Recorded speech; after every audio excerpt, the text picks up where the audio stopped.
Good afternoon, everyone. Welcome to our April career workshop on career exploration. Um, Thank you so much to Career Catchers and to Chris, who's going to be presenting today. So again, we're doing career exploration today, and let's welcome our presenter, Chris Stephen, Senior Career Coach with Career Catchers. Thank you. Good Chris. afternoon.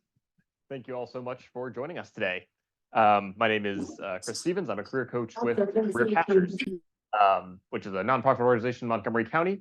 We're partnered with the Ignite Hub here at Montgomery College to bring you this workshop. So big thanks to Ignite Hub for hosting. Today, our topic is going to be career exploration. Now, I think everyone who's on the line here or in person, well, let me back up.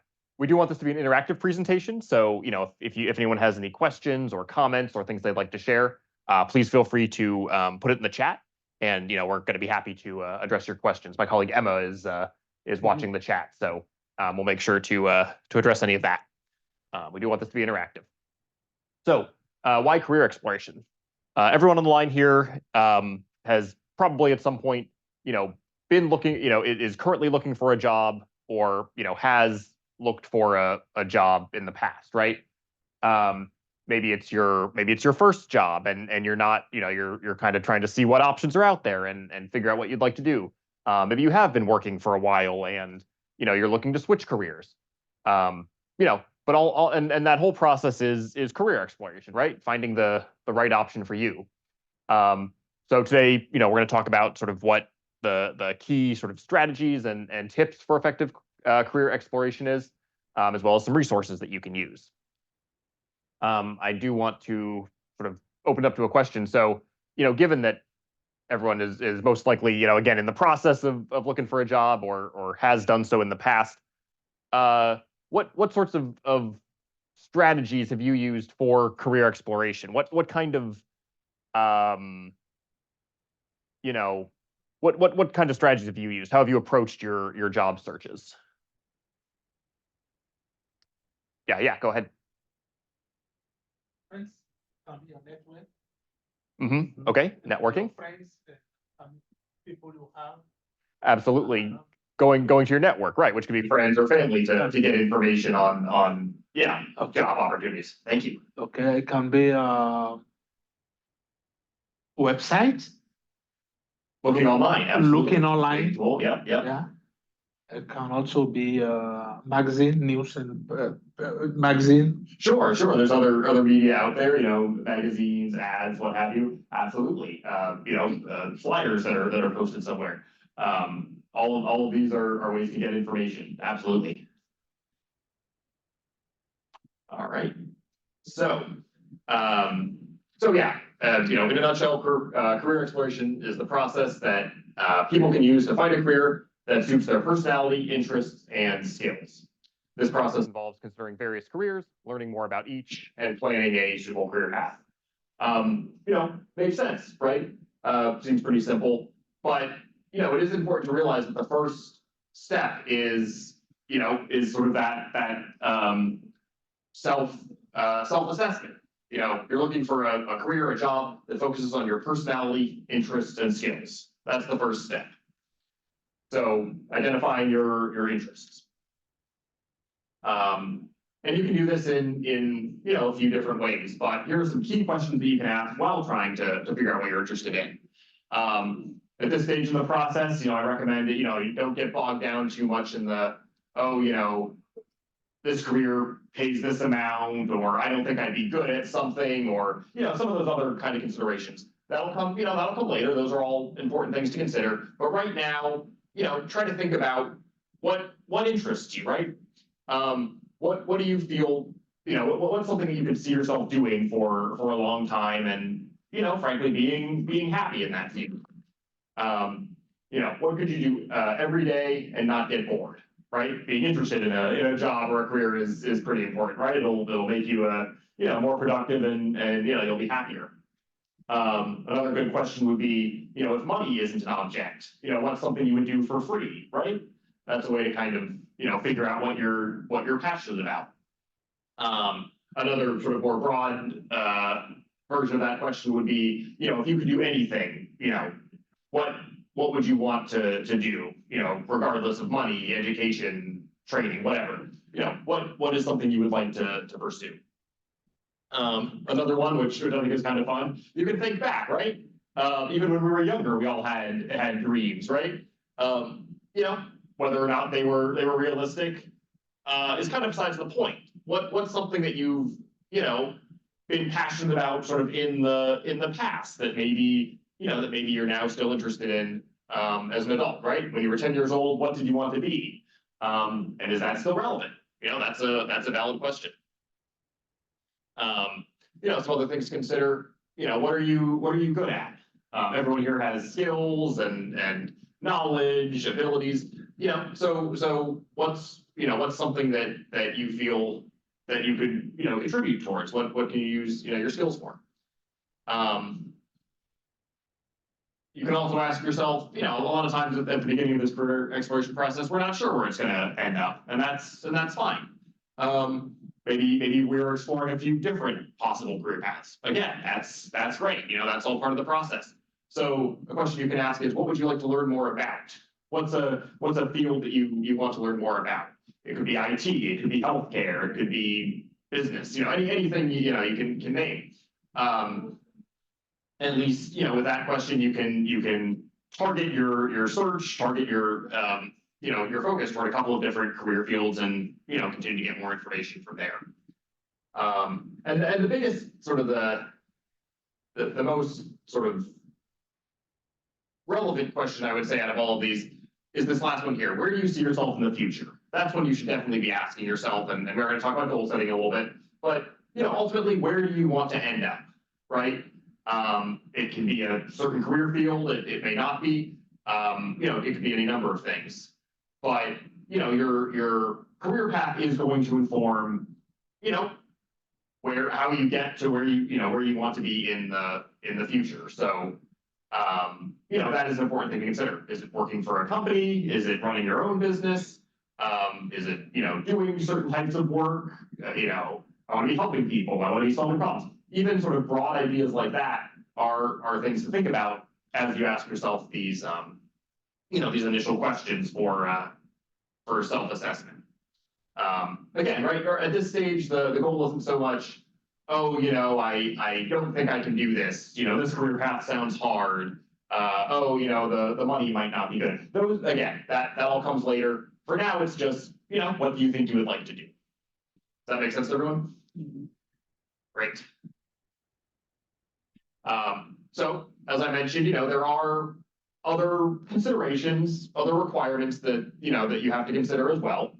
So once you've kind of identified some interests, we do want to be looking a little more closely at some of the other things, right? So all of us have, different responsibilities and things like that, that we all have to take care of. And, those considerations come into play while we are looking for, for jobs and careers, right? Things like job location, if your goal is sort of work-life balance, you may not want a job where you have to commute, an hour each way, right? Maybe you don't want you want to work in a certain area or not. So location is important. Things like scheduling, are you okay with, working various different shifts? Do you want a sort of a more regular schedule? Are there, things like childcare or medical appointments that, you'd have to work your schedule around? All of those kind of things are part of your, part of your consideration as you're looking for these opportunities. Salary does matter. Now, within every career field, it's fair to say that, salary varies pretty widely. There's, all sorts of opportunities. But, that you do want to, that is a factor. So, and we'll talk about that sort of later in the research section, but you want to get an idea of, what you might expect to make in any given career field. If you feel that you need accommodations of any sort, if you have a disability, for instance, and want to request certain accommodations, you want to make sure that you can find a career path, a company, that will be able to provide those accommodations. Same with work environment, right? We all work differently. Some of us like working independently. Some of us like working with a group. Even things like, a loud or quiet, workspace. Whatever it may be. At this point, you're starting to think about, well, how am I going to be sort of satisfied in my job? What is going to make me, sort of able to work effectively? What sort of environment do I need to be able to work effectively? Of course, this is not an exhaustive list. There are, other considerations as well, and those vary from person to person. But, as we're sort of starting out, you also want to think about not only what you're interested in, but also, what are your sort of requirements? What needs to sort of happen for you to be able to be successful? Fortunately, there's a great tool for exactly this. Now there are several different assessments online, but the one that I like to use is called the O-Net Interest Profiler. If you go to O-Net Online, it's a website run by the U.S. Department of Labor, so it's a really good resource for all sorts of job, field, and sort of career information. We'll talk a little more about that later as well. But one of the tools they have is called an interest profiler. It doesn't take very long, 5 to 10 minutes. It's, I believe, 60 questions. And basically, it's free. Basically, you go in and answer a series of questions about different tasks that you would like to do. Things like, writing a book, designing clothes, laying bricks, performing, maintenance on a car, things like that. There's a number of different tasks. And the point of this, this interest profiler, all you're doing is saying whether or not you think you might like to do that task, not whether you have the skills for it, not whether there's any opportunities for it, just whether or not you'd like to do it. And once you go through that assessment, at the very end, it'll give you some potential career fields that you could look into based on the results. I definitely recommend if you do take this exam, reaching out and discussing it with a career coach if you have one. But I will go into the sort of just breaking it down a little bit here. So that particular O-Net assessment is based off this concept called Holland's theory of work. I won't go too much into it. Basically, it's a popular theory developed by Dr. John Holland. That's based on career choice and satisfaction, sort of based around personality types. It's not really a personality test, but basically, based on how you answer some of these questions, what you say you like to, it sort of breaks down your interest into 6 categories. So realistic, investigative, artistic, social, enterprising, and conventional. This whole sort of test is called the RIASEC, right? RIASEC. You don't really need to know about that, but if you can see the graphic there, you can kind of think about it like this. So someone who's conventional might be very organized, for instance, right? Someone who's realistic likes tasks that are sort of hands-on, right? Investigative, sort of thinkers, problem solvers, right? Artistic, people, you like being creative, you like, sort of expressing yourself creatively. Social would be helpers, working with people. And enterprising, that's, persuading, sort of, the entrepreneurs out there. Now, everyone is a mix of all these characteristics. You don't get sort of put into one category or not. And there's a lot of overlap between categories, right? Someone who's organized and someone who's organized and also, is a problem solver. There's some overlap there. So again, it's not really a personality test. It's just sort of using these traits, to determine what kinds of careers might be a good fit. It's certainly not telling you have to do those careers. It's just, it's just an idea. So just wanted to break that down a little bit. Any questions on that? And I don't want to get too much into the weeds here, but I do want to just explain the workings behind that O-Net profiler for a couple minutes. All right. So after you've identified your interests and things like that, the next step in the career exploration is to make a plan. So, you know, you sort of got this idea of where you want to be. You've got some ideas maybe about what you might find interesting, what you might be good at. So how do we actually translate that into action, right? Into actually pursuing your intended career field? That's where this comes in, making a plan. So any part of good planning is setting short and long-term goals. We talked about the long-term goals. You know, where do you see yourself in 5, 10, 20 years, right? But while we're you know heading toward those long-term goals, we need to set short-term goals for ourselves. What are the steps that we're going to take now in order to get to that long-term goal? It's very important that you figure out the steps you need to take. That could be writing a resume that sort of reflects your relevant experience for a given career field. It could be pursuing some sort of education or training to get this to get the skills you need to enter a certain field. It could be building out your network, anything like that. But you want to identify some steps that you can do, right now, and make those your short-term goals.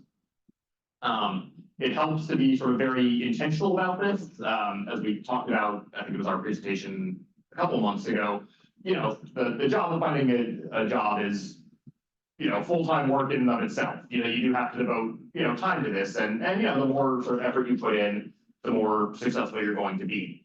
So it does pay to be very intentional.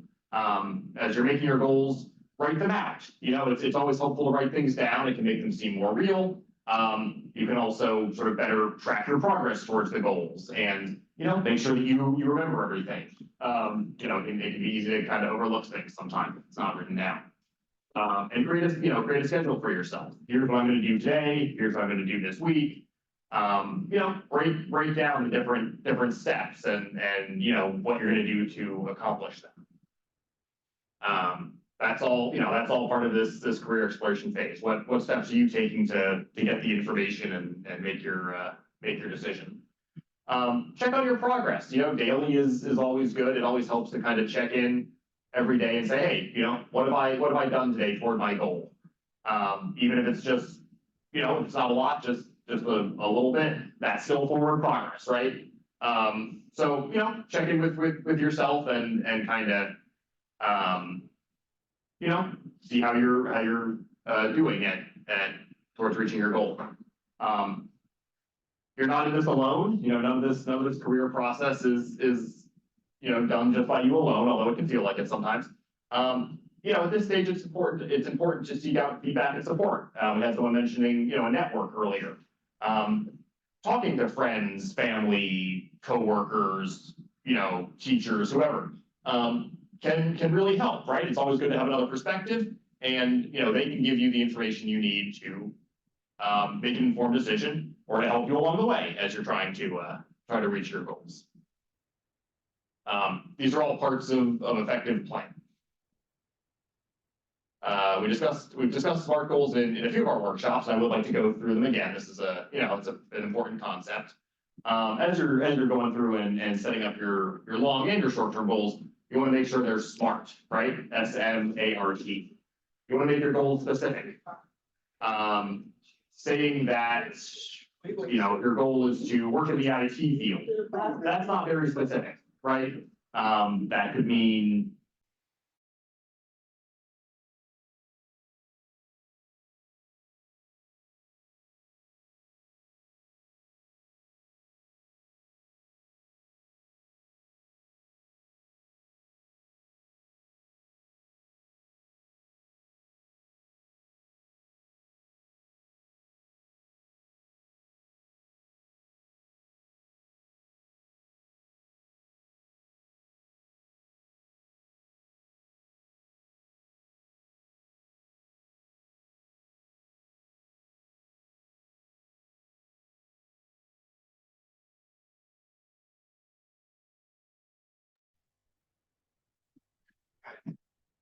okay.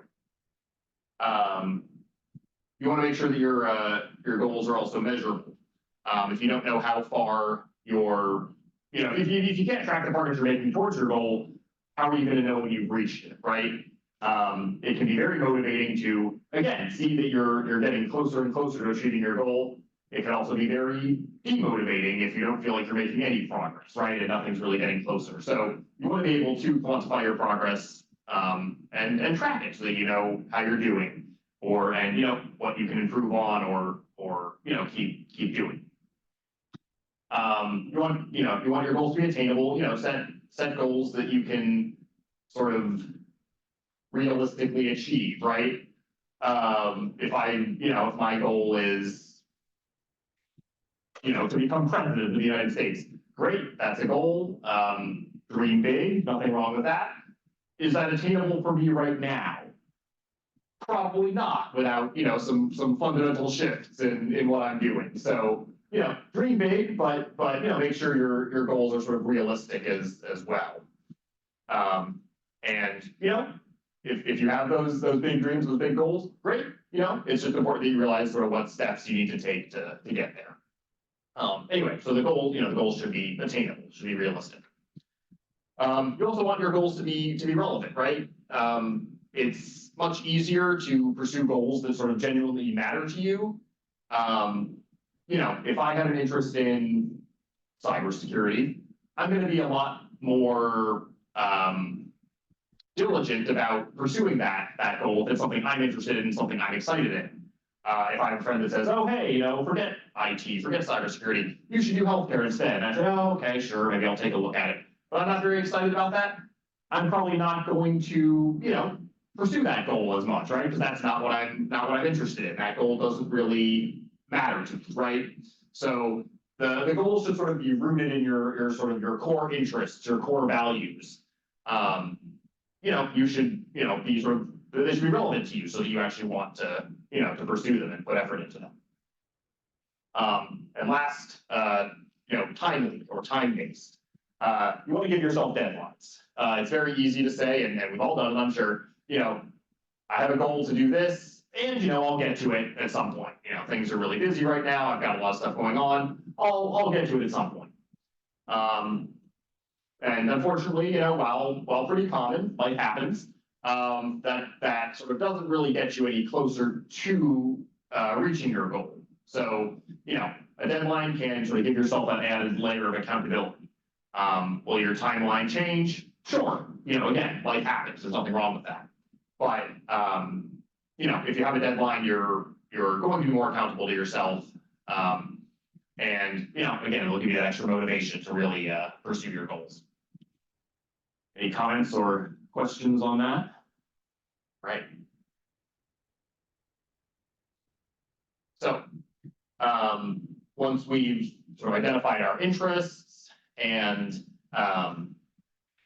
we've, used that to set up our goals and identify kind of the steps we need to take for our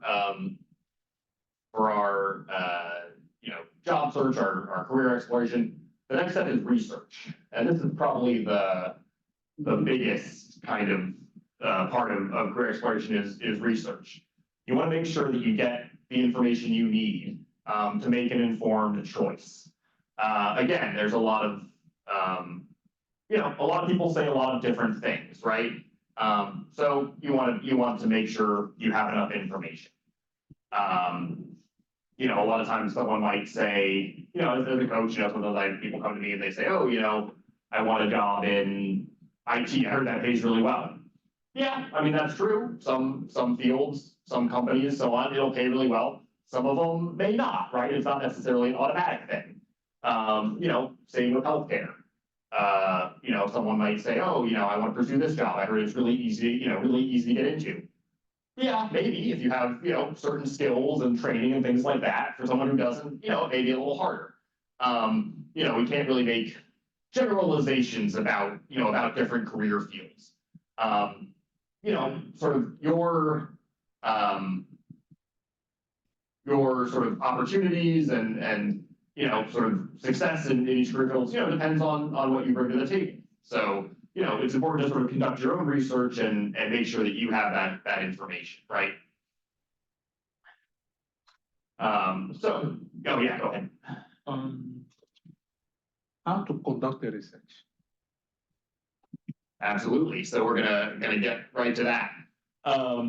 When you're starting that research process, there are a couple key questions that, or I should say, key information that you want to make sure you have for any kind of given career field.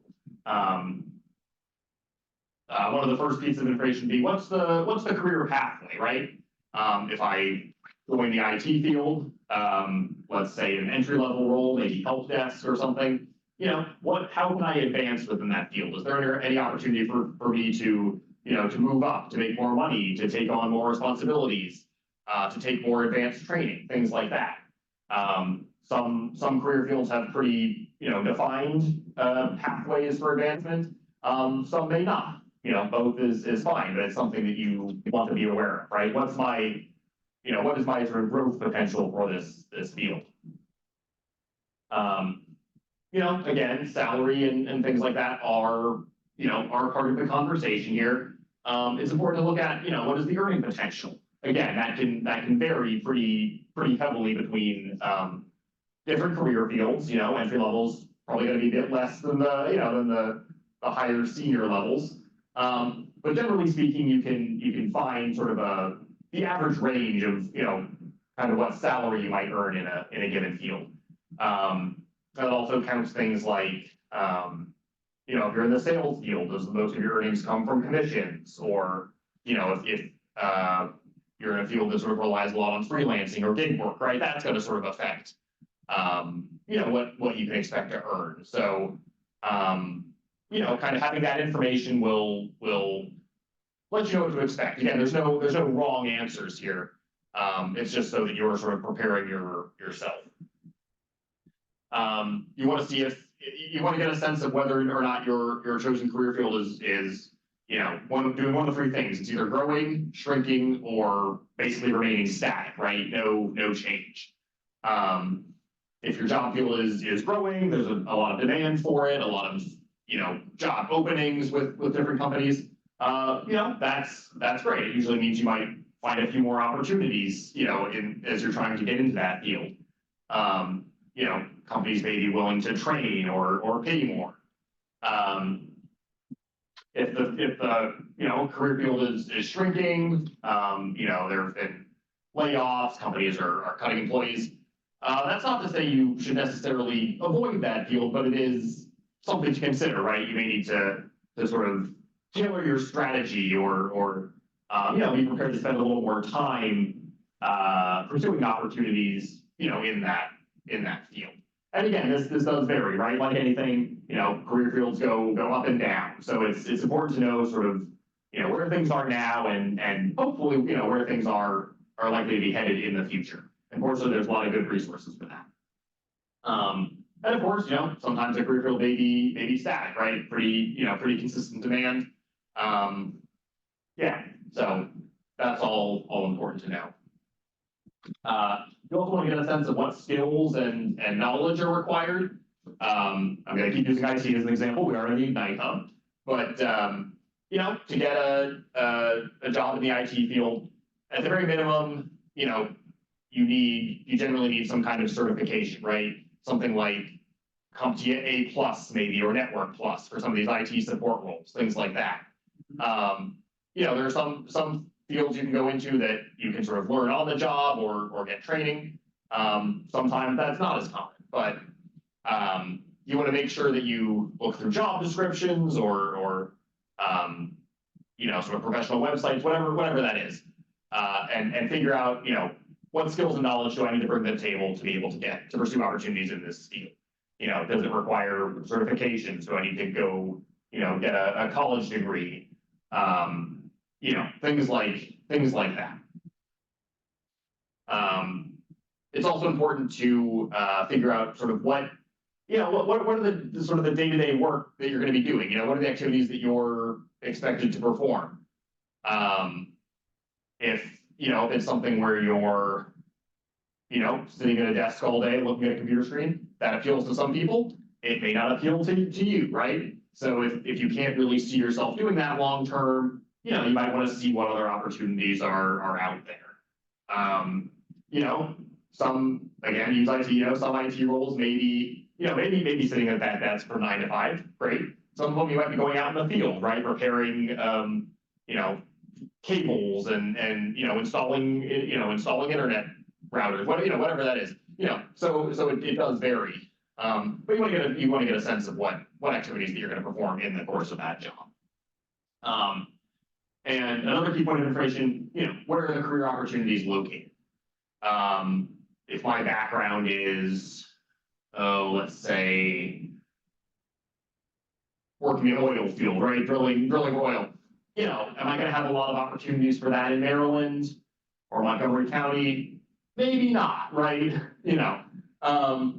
So there are certainly different hubs of activity. When we talk about IT, a lot of times we think about Silicon Valley and places like that. Now with fields like IT and healthcare and things like that, there's usually a demand like that. All companies need IT services, right? So there's a lot of opportunities, but the different types of opportunities may depend on sort of where different companies are located and things like that. So that's another thing that you want to consider. Any questions on that? Is there other key information that I'm going to ask this everyone on the line. Is there other key information that you may want to have as you're doing your research? Some other questions that you want to make sure you answer?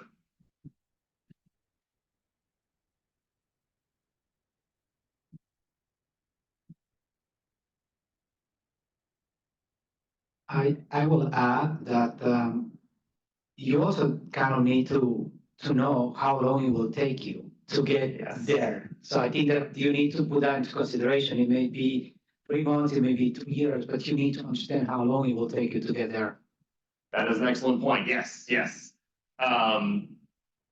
that's part of the research. If you're going for that cybersecurity specialist job, generally speaking, it's likely you're probably going to go through a number of interviews, right? That can take a little while. If you're applying to large company, in any field, if you're applying to sort of large companies, it's more likely that you're going to receive responses not as fast as some smaller companies that you might apply for.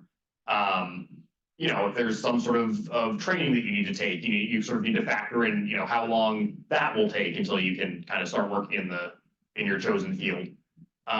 Things like that. Absolutely, you want to give yourself that idea of a time frame. Unfortunately, sometimes the job search process can take a long time. And so having a realistic idea of, again, where you are in that process and how long it's likely to take can, help you not get quite as discouraged with the process if it's moving slowly. So that's an excellent point. Thank you. Over there, you said what skills and knowledge are required. Yes. Is it the few skills, or you need to go into deep and find the skills that need for that? Or at least the few skills or the few knowledge you need to have to start that.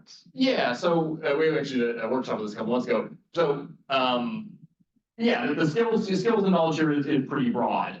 This can be sort of very specific technical skills. As an IT support specialist, I'm expected to know how to maintain a network between different devices. That requires certain knowledge that I can get through a degree in computer science or a Network Plus certification, something like that.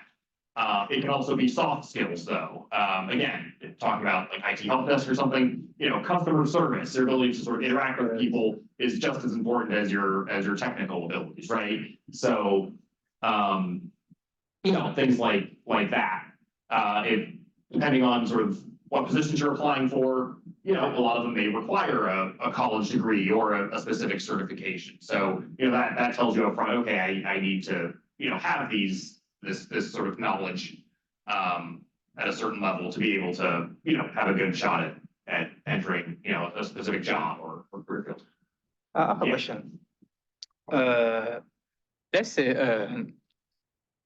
if you are not able to, you don't have very good soft skills, how do you manage to compensate with the hard skills? Let's say my speaking is not sometimes, I mean, I did take some interviews, but the soft skills wasn't very good. But I'm asking, how do I do to compensate the fact that my smart skills is pretty good, but the soft skills is. So the question is how do you sort of improve your soft skills? Yeah. So, fortunately, when we're thinking about soft skills, these are, and it sort of depends on what there's a lot of different kinds of soft skills, so it depends on what kind of soft skills you're talking about. But soft skills are sort of the things, generally speaking, the things that we do in our everyday life, right? So soft skills might be communications, skills, being able to like work with other people, problem solving, being organized, things like that. Yes, especially it's about communication. Communication. Okay, so what would be some ways to improve communication skills? Yeah, Oral communication, for instance. oral communication. Sure, let's take that. Yeah, so all of us talk to people, in the course of our daily life. That's oral communication skills. The more we do something, the better at it we get, even if we don't really realize it. Now, to your point, there is a difference between talking with a friend and, preparing for an interview, right? You're going to communicate slightly differently in each of those situations. But, the principle is the same. You can practice it. If you're not feeling like you're able to sort of communicate effectively during an interview, say, you can practice some questions ahead of time. You can come up with a list of questions you're likely to be asked. You can practice the answers. You can even record yourself and listen to the recording back to sort of see where you're stumbling or where you might need to add some more detail. You can practice with other people outside of an interview setting, right? You could have a friend or a family member ask these questions and sort of give you feedback. We're going to go back to networking events again. You can attend sort of professional events with other people like you who sort of share your interests and interact with those individuals, right? All of that is going to be sort of, would be good ways to sort of practice, improving your oral communication skills. Does that sort of answer your question? Great. Thank you. So I'm going to go back to Own It Online again. Again, it really is a great a resource of information. So, no matter where you are in sort of the career exploration process, this is a good place to start. If you're not quite sure what you want to do, you can, see you can search, different career areas, right? In this case, electrician, IT specialist, nurse, retail worker, whatever it is. You can pull up, different, again, the skills, the salaries, the sort of job, what sorts of tasks you'd be doing. You can find all of that information.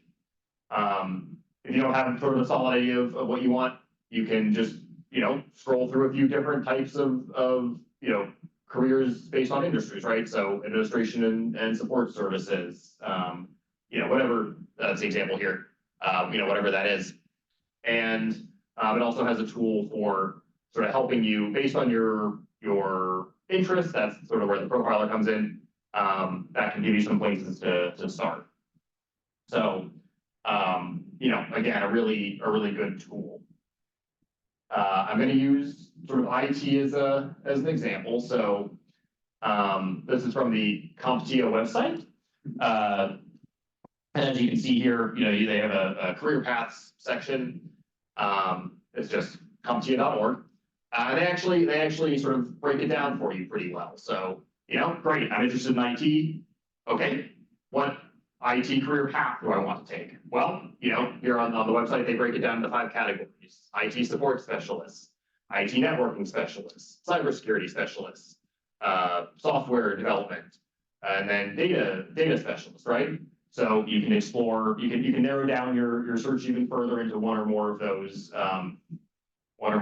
paths. And each one is going to have, a slightly different, different set of skills and requirements and things like that. So this is a good way to get very specific information on different career paths.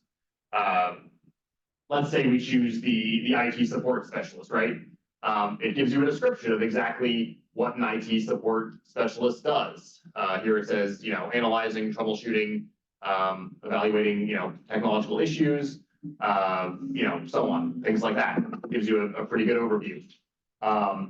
It'll tell you sort of what kind of job titles you might look for, right? A lot of times we sort of get hung up on job titles. So, you may not see a job under that's called sort of IT support specialist, but you might see desktop support specialist, you might see IT technician, field service technician, right? These are all similar job titles that do basically the same thing. It also tells you, required skills, right? So, in this case, can you make data, explain data to, those people who need it? Sort of pay attention to and sort of take customers' descriptions of computer problems. Can you properly diagnose the problems? Can you help the customer solve them? That's sort of the different skills you need and sort of what you'll be doing on a day-to-day basis. I see it's a little bit compressed at the bottom here, but you can tell they also give you salary, right, for sort of the beginner level, the intermediate level, and the advanced level. Again, this is sort of an average. Obviously, salary varies depending on, company and role and things like that. But generally speaking, this should give you an idea of what, you might be getting at each stage in the career. This information can be especially helpful if you're, preparing for an interview and trying to get ready for that, what salary, you want to be making question that comes up. It also has job postings, right? And again, I think this is sort of nationally. So, I guess currently when, on the website, for beginner IT support specialist positions, there's something like 83,000 openings nationally, right? That sounds pretty good. It gets a little more narrow as you kind of move up into the intermediate and advanced roles. But that gives you a sense of, is the field growing or shrinking, or, what are your chances? And it also tells you sort of what kinds of certifications you might need at each level. They have another, I think I included, nope. They also have a sort of a very, very detailed career pathway of sort of what certifications do you need for each of these, 5 career paths at each level. Now, I used IT just as an example, but something like this really, gives you a lot of the research that you need, right? Out of these sort of initial questions here, some of this information pretty much answers, most of those questions. We can do this for, any other field as well, but, this is a good resource. As I mentioned, ONET Online also has this information. Actually, we'll go right here just for some more resources. Let's skip ahead just a minute. So things like ONET has this information. The Maryland Workforce Exchange, if you search MWE jobs, that also has a lot of this labor market information, and things like that.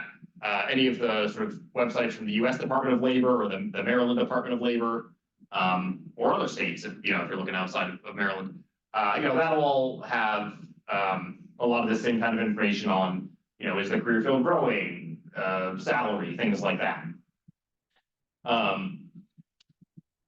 Now, a good way to start is to go, is to look at just some of the big job search websites, things like Indeed, Career Builder, Glassdoor. And while you have to be, a little bit careful with some of those websites, I do find they're useful in really giving you a pretty good idea of like what kinds of companies are hiring, and generally, what are they looking for? What are the responsibilities, and what do I need to do to sort of qualify for this job? As with any of these, I always recommend, if you find something on Indeed, going directly to the company website and sort of verifying that the information is correct.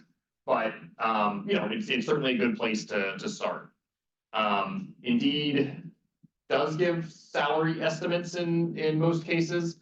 And you can find some salary estimates on websites like Glassdoor too. Again, it may not be specific to Maryland or Montgomery County. It may be more of a like national average. Glassdoor does try to break the salary down by specific roles, which can be helpful. But again, it's not perfect. So just be aware. But it can sort of give you a basic idea. So those websites are always good resources. The company websites are another great source of information. Again, they're going to have the sort of job descriptions and that lay out exactly what the work environment is, what sort of job duties you're expected to perform. Hopefully, they have salary information. Some do, some don't. But aside from the career page on a company website, you want to research any potential companies that you're applying to as well. So you can look at the About Us page and kind of see what projects they work on. Maybe they'll tell you a little about what their sort of company culture is like. That kind of thing. Do they have any training programs, internships, apprenticeship programs, whatever. All of that is good information that you're going to want to include in your research. Now, again, that's not necessarily a perfect system. The company websites, are going to sort of showcase their best image. So again, we can look at things like Indeed and Glassdoor to look at maybe there are different reviews for that company, right? They can give you a little bit of different information. Again, you want to take those with a grain of salt. They may or may not be 100% accurate, but again, it's just to give you an idea. But LinkedIn is another great tool for this, and sort of utilizing LinkedIn is a whole other workshop in and of itself. But LinkedIn is a great way to to build your network, right? Through LinkedIn, you can reach out to representatives at certain companies and get more information. A lot of companies post jobs on LinkedIn and different opportunities, things like that. So it really is a good source of it really is a good source of information. Outside of sort of these are sort of the online resources, right? And there's many more, but for the job search sites, the company websites, the government sites, I guess we call them, ONET, MWE, things like that. And then LinkedIn are sort of the sort of the big online resources. But it doesn't just have to be online, right? A lot of networking is done in person. A good strategy for getting for doing research is doing informational interviews. Now, when we think of interviewing with a company, we pretty much 99 times out of 100 think about interviewing for a job with the company. But you can do an informational interview. And what an informational interview is you're speaking with a representative from the company just to get information, just to ask them, hey, what is it like to work at this company? What are you looking for in a candidate? What sorts of projects are you doing? A lot of people are more than happy to talk with you about what they do, right? They're passionate about their work, hopefully, and they're usually happy to share that. So, informational interviews are good for a few reasons. It does take the pressure off, right? You're not necessarily going in expecting to get a job. And it gives you more information about a specific company or job field. It doesn't have to be about a specific company. You can interview just, someone who's worked in the field for a while and get more information about what it takes to sort of succeed in that field. So, and you can kind of do it with anyone. So that is a great tool that I definitely recommend.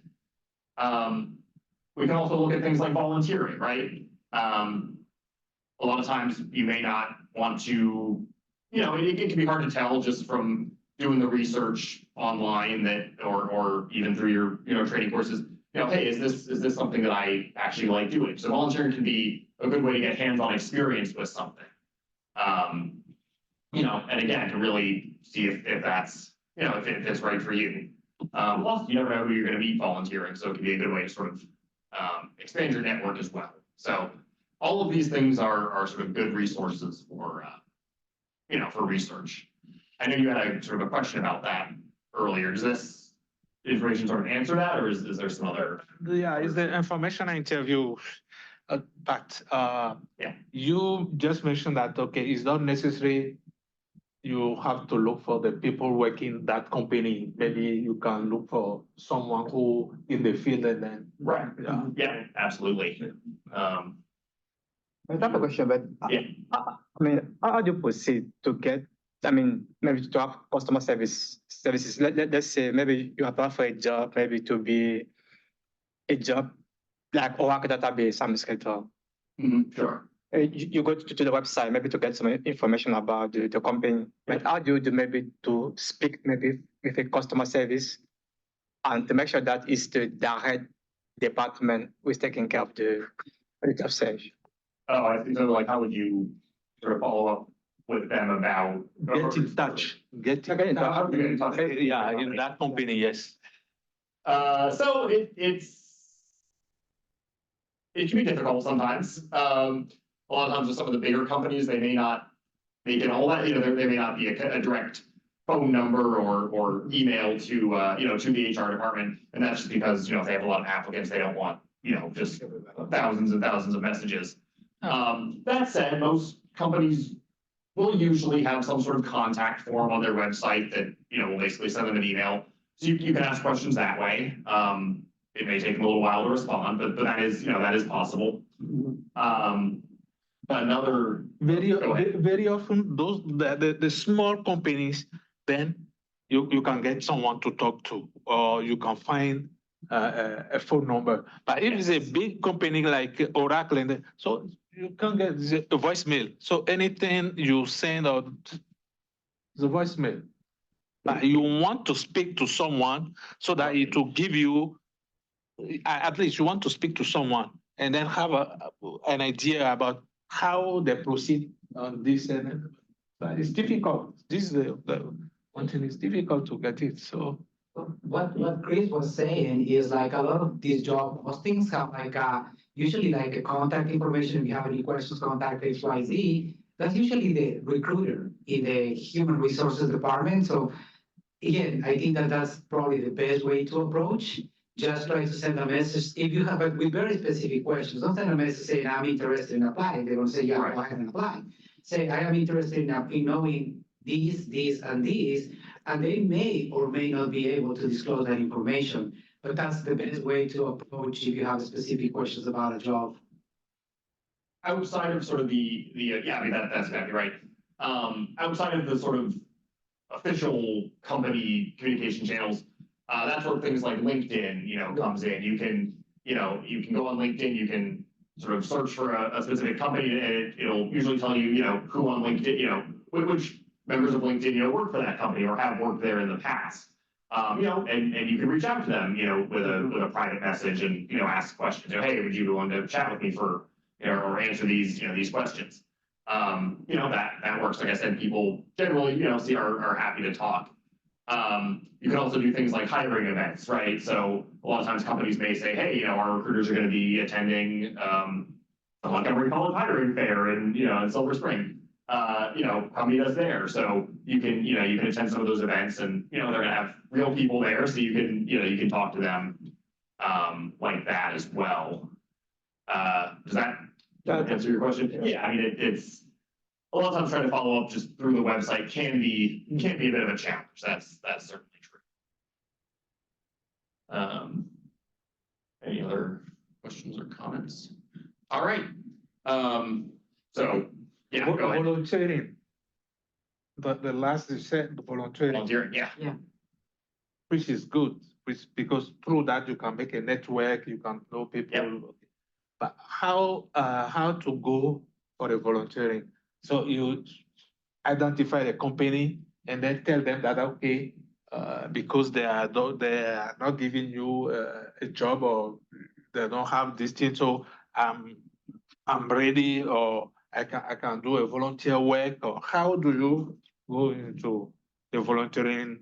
Yeah. This thing? No, I mean, I would like to that's- have an idea about. That's a good question. So some companies may advertise volunteer opportunities. They may say, hey, if you would like to do X, Y, or Z, let us know. We have volunteer openings for that. some of them, may not. And, if they don't sort of say it, it's probably unlikely.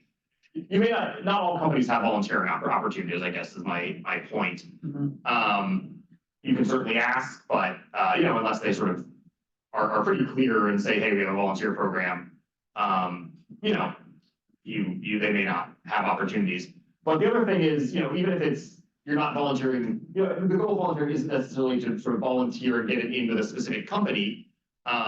Let's say you're trying to apply to a certain company as a help desk technician. They say, well, we want a year of experience doing help desk along with your CompTIA A+ certification. Well, I think to myself, great. I've got my CompTIA certification. Unfortunately, I don't really have that year of experience. How can I get that, right? So that's where volunteering comes in. You may not be volunteering sort of for that company, but it could be another, organization in the community or business that's willing to take you on as a volunteer. You can get that experience, and that makes you sort of a stronger candidate when you do apply for that company. So it can be sort of the volunteering can be sort of build your skills and experience as well, not just necessarily getting it in with a specific company. Although if you can do that, that's great. Yeah. I have a question. When you say volunteering for a community, does that mean like churches, Yeah. other stuff? A lot of sort of nonprofit organizations, right, churches, sort of other community organizations are more than happy to take on volunteers. So that, that's a good place to start, certainly. Most places, most if not all, use computers. So, if you want to Libraries. Exactly. So if you need, experience maintaining those computers, I'm sure you can probably find some opportunities. Absolutely. All right. Well, we're gonna start to wrap up here. Any sort of final comments or questions about anything we've covered today? I don't see any questions on the chat, but I would like to thank Chris for this wonderful workshop. So thank you, Chris. Appreciate that. And I want to remind everybody, and if you have questions, please feel free while I'm speaking. I would like to remind everybody that we still, next month, we have our next career workshop is going to be on transferable skills, I believe, right? It's job search. Oh, job search. Yeah. Correct. I'm sorry. You're good. So I think it's in May 18th. So if you haven't registered, I will suggest that you do. And also to remind you that here at the Ignite Hub, we are offering career coaching. If you are interested in having and talk to Chris either here in person at the Ignite Hub or online, make sure that you go to the Ignite Hub website and then you set up that appointment. With that said, before we depart for today, I would like to ask all of you to please complete apologies to complete our survey. These help us to please be frank. Just take a couple of minutes if you can. Just whip out your phone. Scan this barcode and let us know how did it go? What did you like? What you didn't like? What you would like to see more?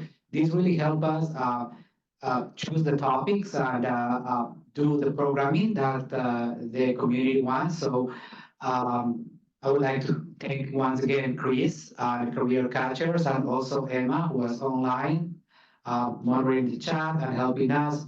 And, so thank you very much. I'm just opening one last chance to see if there's any questions. I have a question. I want to know when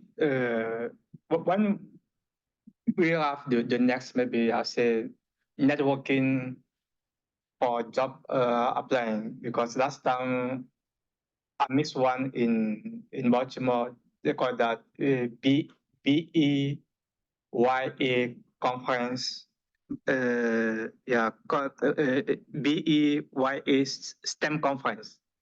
Different company show up and you can go there apply directly for a job. Did you have any idea for something like that? So, go ahead. No, I was going to say, well, it depends on the industry. What you need to do, and again, that goes back to the research that Chris was saying. You need to see let's say that you're interested in IT. So IT conferences in my area. You need to start doing that research. because these events happen all the time. It's either you have to be looking for industry conferences, those are great opportunities for networking. Job fairs are also great opportunities. Open houses, sometimes companies have like open houses for different things. So you gotta be looking for more than one thing to build your network and to find more opportunities. So it always that's part of the research because these things are happening. Sometimes they happen very often. Sometimes they don't happen that often. But in this area, I can tell you, if you're willing to travel a little bit, there's always stuff happening either in Baltimore, in DC, in Virginia, and around here. So yeah, well, I will say that Montgomery College is hosting a job fair. I believe it's the 26th, if I'm not mistaken. I think it's in Rockville. I think it's going to be here. Yeah, that's It's gonna be correct. here, yeah. Mhm. So, that would be a good place to start. And I think they have the list of employers who are gonna be there on the website. So you can look at that ahead of time and, see who you wanna, talk Sure, to. thank you, sure. Sure. So once again, thanks to everyone for attending this meeting, and we appreciate your presence, we appreciate your time. Just one last thing before we depart, everybody that registered, and especially all of you who attended, will receive an email in the next 48 hours with a couple of things. First of all, this, as you noticed, this is being recorded. This will be uploaded to the Ignite Hub YouTube channel, so you will receive a link for that. And you will also receive a PDF version, a copy of the presentation that was used today. And so again, if you have any questions or if you wanna have an interview with Chris, make sure that you visit our website and schedule one. Thank you so much for everyone for attending. And I hope that everyone has a great afternoon. Thank you so much. Thank you. Thank you. Thank you. Thank you, Chris.